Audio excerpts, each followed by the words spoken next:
6-year-old Emma stood frozen by the kitchen door, her knuckles white as she clutched her worn-out bunny toy. The kitchen smelled of burnt toast and dish soap, a sharp contrast to the warmth she usually felt here. Her mother stood at the sink, shoulders hunched in exhaustion, scrubbing a plate with aggressive, repetitive motions that echoed through the small room.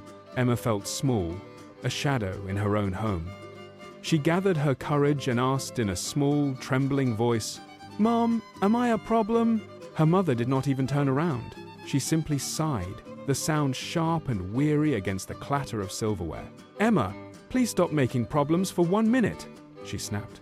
The words felt like a physical blow. Emma retreated, her footsteps silent on the hardwood floor, feeling the weight of being unwanted pressing down on her small chest. Later that night, the world outside turned violent. Rain lashed against the glass like gravel, and thunder rumbled in the distance. From the hallway, Emma heard her father's voice, muffled but firm. "We should get rid of the old things tomorrow. The house is too crowded." Her mother's voice followed, weary and clipped. "Yes, it is time." Emma sat on her bed, her breath hitching in her throat. She looked at her beloved bunny, then at the dark shadows of her closet. "They don't want me anymore," she whispered to the empty room. Her heart felt heavy as lead. She pulled a tiny pink backpack from the shelf and began to pack her life away. She shoved in 1 sweater, 2 stale cookies, and her bunny. She pulled on her yellow raincoat, the plastic crinkling loudly in the quiet house, and slipped out the front door into the heart of the storm. The streetlights blurred into long orange smears on the wet pavement as Emma walked. Thunder shook the ground beneath her boots, but she kept moving, her eyes fixed on the sidewalk. At the corner, the traffic light turned red. Even now, scared and alone, she remembered her mother's rule: never cross until the light turns green. She stood shivering in the downpour, a tiny yellow speck against the grey night, until the signal shifted. A few blocks away, she saw the glowing sign of a bakery. She pushed the door open, a bell chiming above her head. The baker, an old woman with flour on her apron, rushed over with concern in her eyes.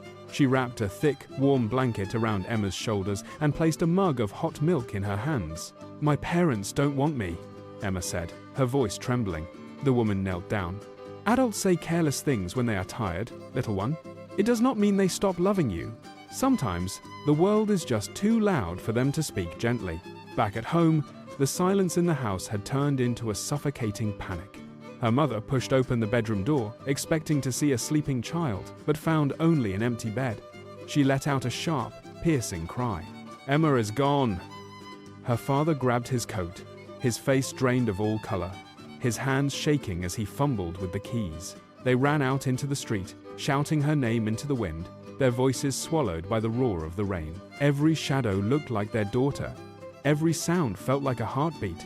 Meanwhile, Emma was walking near the dark tunnel when a pair of blinding headlights cut through the gloom. She stumbled back, the roar of the engine sounding like a hungry beast. She felt small and vulnerable, the reality of the night finally catching up to her. The world felt too big, and she felt far too small to navigate it alone. Panic began to rise in her own throat as she realized she didn't know the way back to the warmth she had left behind. Then, through the wall of rain, she heard a familiar, desperate voice. "Emma!" Her mother sprinted through the dark, slipping on the wet asphalt in her haste, and collapsed onto her knees to pull Emma into a crushing embrace. Her mother's coat was soaked, and her hair was plastered to her forehead, but she didn't care. "I am so sorry," her mother sobbed, rocking her back and forth on the cold ground.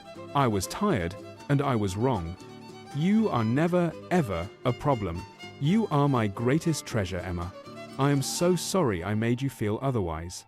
Emma buried her face in her mother's neck, the familiar scent of rain and home filling her senses. The fear that had gripped her for hours finally began to melt away. She held her bunny tight, finally letting the tears fall freely, knowing that despite the words said in anger, she was safe, she was seen, and she was loved beyond measure.